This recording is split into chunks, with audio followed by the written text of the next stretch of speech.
Okay, so what I am going to do is not so much an unboxing video, but I guess it's just my initial thoughts on the new Fujifilm XT100. Basically, I picked it up yesterday from Camera Plus in Cookstown, so a massive thanks to Pascal for getting me one of these so quickly. I literally pre-ordered it a couple of weeks ago.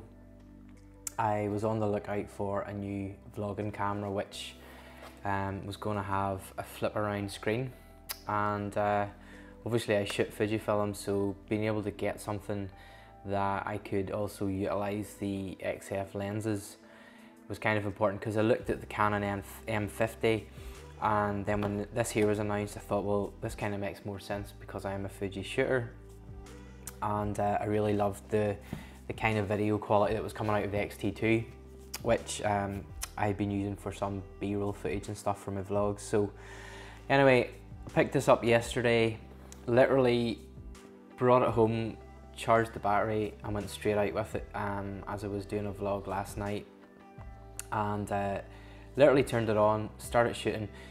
Didn't really have too much of a play, didn't even look at the instruction manual. Some of the controls were fairly similar, and I kind of had an idea because I was used to using the XT2.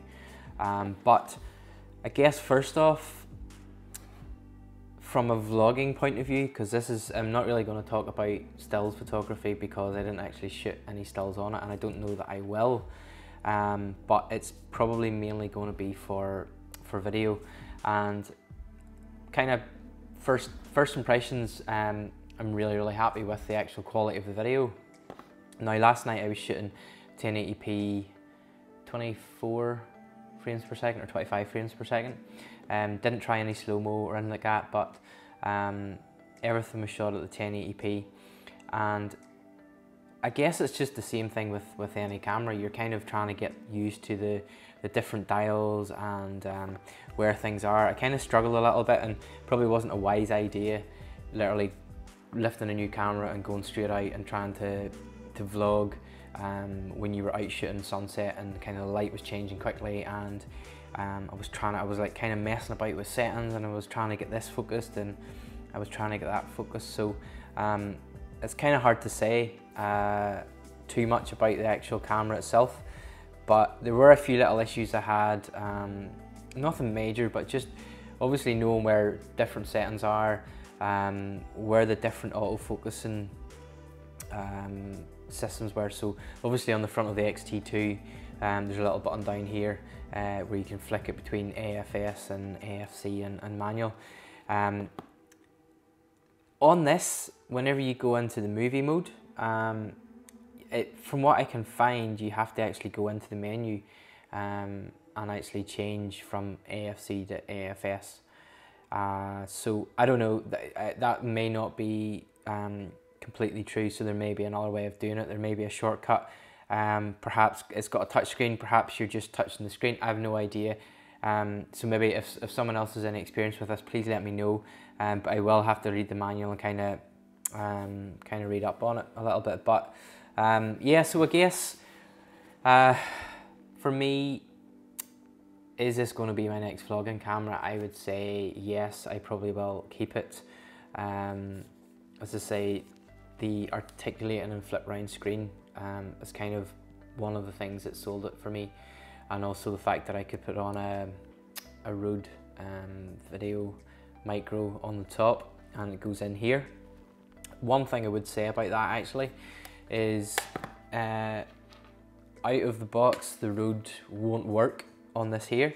You do need to buy a little adapter because it's a slightly smaller socket that's in the camera, so just do bear that in mind. So it's not a big issue, I suppose. It just makes the lead a little bit longer, but that was something I wasn't actually aware of initially. And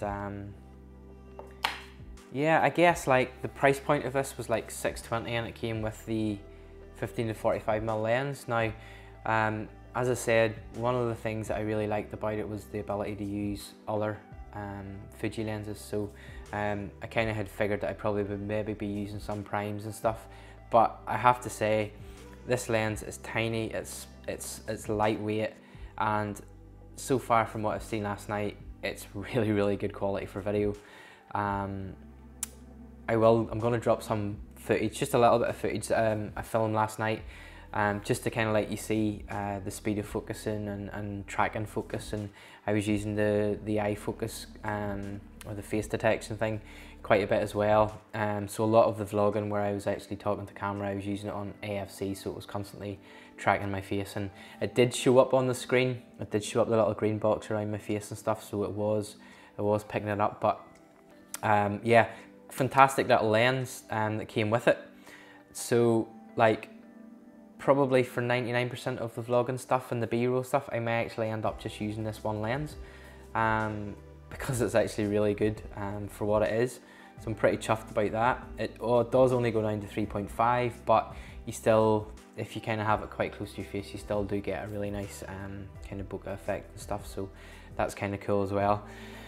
But yeah, I guess guys, that is my very brief initial thoughts on the XT100. As I say, it's not an unboxing, it's not an in-depth review.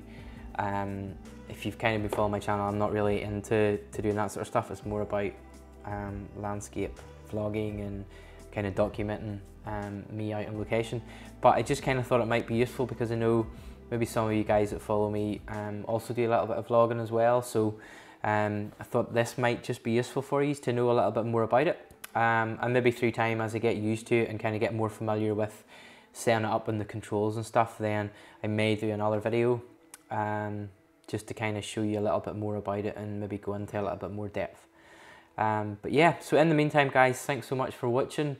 As I say, I will drop a little bit of footage that I shot last night and this morning with it. I'll kind of drop that in just to let you see a little bit of it. It's ungraded, it's just straight out of camera. I think it was in the Provia film simulation, which is one I tend to shoot all my stills on. So I just left it basically as it was, never touched it. Haven't done any editing to the footage, just to kind of let you see what it's like. And yeah, that's it I guess guys. So please do, if you do like the video, please hit the little like button, and please do subscribe to the channel. I really would appreciate it. And yeah, hopefully you will enjoy the footage that I've shot with it, which will probably be coming up onto the channel in a couple of weeks time. So again guys, thanks very much for watching.